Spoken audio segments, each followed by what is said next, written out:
Hi అండి అందరికీ. Welcome to Renuka's kitchen. ఈరోజు మనం చేసుకోబోయే special and tasty recipe mutton పాలకూర మెంతెం కూర.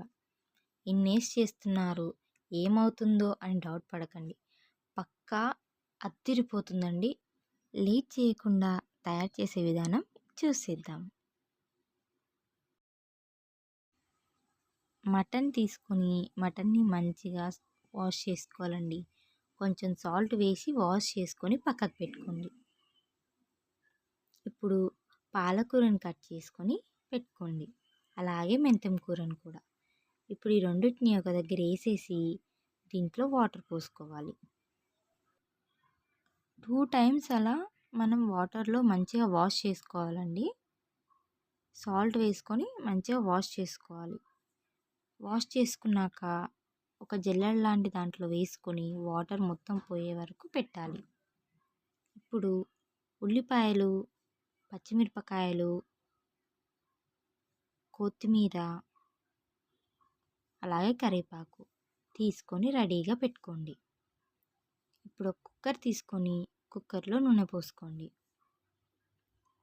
నూనె పోసుకొని నూనెని వేడవ్వనివ్వండి.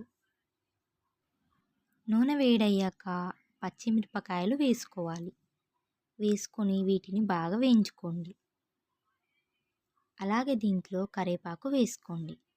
మనం కట్ చేసి పెట్టుకున్న ఉల్లిపాయలని ఇప్పుడు దీంట్లో వేసుకోవాలి. వేసుకొని మంచిగా కలుపుకోండి. ఇప్పుడు ఉల్లిపాయలు అనేటివి బాగా వేగాలండి. ఇలా ఉల్లిపాయలు మంచిగా వేగాక ఇప్పుడు మనం దీంట్లో అల్లం వెల్లుల్లి పేస్ట్ని వేసుకోవాలి.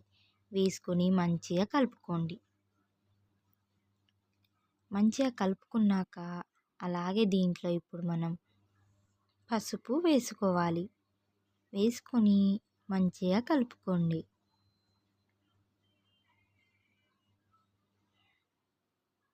మంచిగా కలుపుకొని ఇప్పుడు మనం వాష్ చేసి పెట్టుకున్న మటన్ని దీంట్లో వేసుకోవాలి.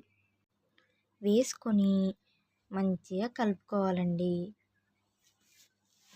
మంచిగా కలుపుకొని ఇప్పుడు దీన్ని మనం మగ్గనివ్వాలండి. మూత పెట్టేసుకొని ఒక 5 నిమిషాలు మగ్గనివ్వండి. 5 నిమిషాల తర్వాతకి మూత ఓపెన్ చేసి ఒకసారి మంచిగా కలుపుకోండి.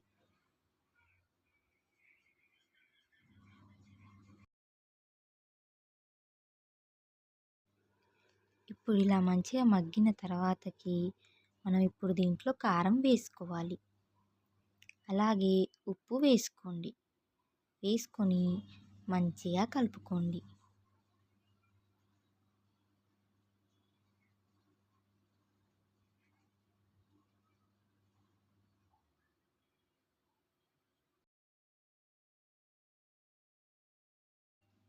మంచిగా కలుపుకోండి. మంచిగా కలుపుకొని ఇప్పుడు మనం ఒక 10 నిమిషాలు మూత పెట్టేసుకొని దీన్ని బాగా మగ్గనివ్వాలి. కొద్దిసేపు మగ్గాక మనం కట్ చేసి పెట్టుకున్న పాలకూర ఇంకా మెంతెం కూరని దీంట్లోకి వేసుకోవాలి. పాలకూర మొత్తం దీంట్లో వేసేసుకొని ఇప్పుడు మనం దీంట్లో 1/2 గ్లాస్ వాటర్ పోసుకోవాలి. పోసుకొని కుక్కర్ మూత పెట్టేసుకోవాలి.